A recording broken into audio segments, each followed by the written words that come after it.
ತುಂಬ ಹುಳ ಬೀಳ್ತಾವೆ. ಇದಕ್ಕೆ ರೋಗ ಜಾಸ್ತಿ, ಬದ್ನಿ ಗಿಡಕ್ಕೆ ತುಂಬ ರೋಗ ಜಾಸ್ತಿ. ಹಾಗಾಗಿ ಈ ಎಲ್ಲಿ ಕಟ್ ಮಾಡಿದ್ರಂದ್ರೆ ರೋಗಾಣುಗಳು ಕಡಿಮೆ ಆಗಲಿ ಅಂತೇಳಿ ನಾವು ಈಗ ಎಲ್ಲಿ ಕಟ್ ಮಾಡ್ತೀವಿ.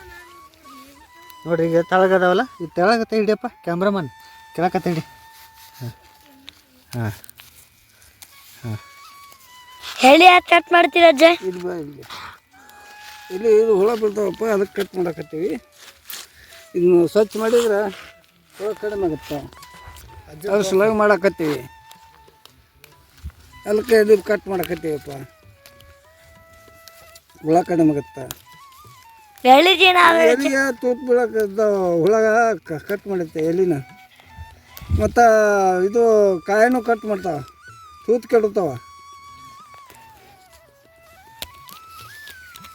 ಅದಕ್ಕೆ ಕಟ್ ಮಾಡಕತ್ತೀವಪ್ಪ. ಇಟ್ಟು ಮಾಡಿದ್ರೆ ಅನುಕೂಲ ಆಗುತ್ತೆ ಅವಕ್ಕೆ, ಹುಳಕ್ಕೆ ಹೊಸ್ಪಾತ್ ಆಗೋಲ್ಲ. ನಮ್ಗಿಂತ ಅಜ್ಜಿಗೆ ಗೊತ್ತೈತಿ ಎಲ್ಲ. ಅದಕ್ಕೆ ಹೇಳೀಗ ಒಂದೊಂದು ಎಲೆ ಕಟ್ ಮಾಡಿ ನೋಡೀಗ ರೋಗ ಬಂದಿರತಕ್ಕಂಥ ಎಲೆಗಳನ್ನು ಕಟ್ ಮಾಡಬೇಕು. ಕಟ್ ಮಾಡಿ ನಾವು ಒಂದು ಸೈಡ್ ಆ ಕಡೆ ಹಾಕ್ತೀವಿ, ಬೇರೆ ಕಡೆಗೆ ಹೊಲ ಬಿಟ್ಟು ಬೇರೆ ಕಡೆ ಹಾಕ್ತೀವಿ. ಇದಾದ ನಂತರ ಮತ್ತು ಇದಕ್ಕೆ ನಾವೀಗ ರೋಗ ತಗಲ್ಬಾರ್ದು ಅಂತೇಳಿ ಒಂಥರ ಎಣ್ಣೆ ಹೊಡಿತೀವಿ.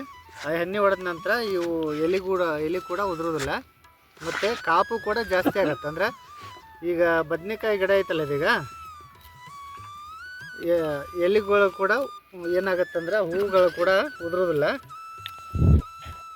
ಜಾಸ್ತಿ ಬದ್ನೆಕಾಯಿ ಹಾಕವ.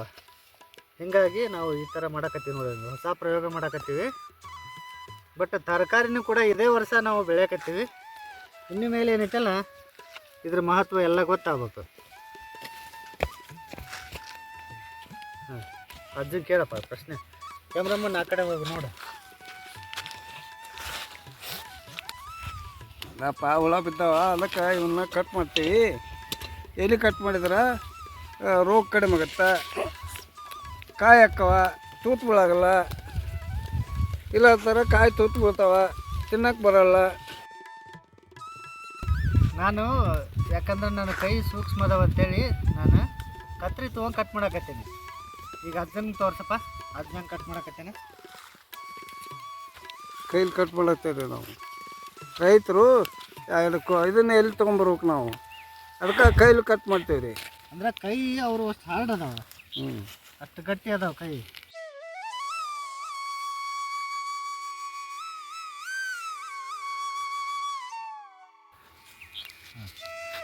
ಕಟ್ ಮಾಡಪ್ಪ ಸಾಕು.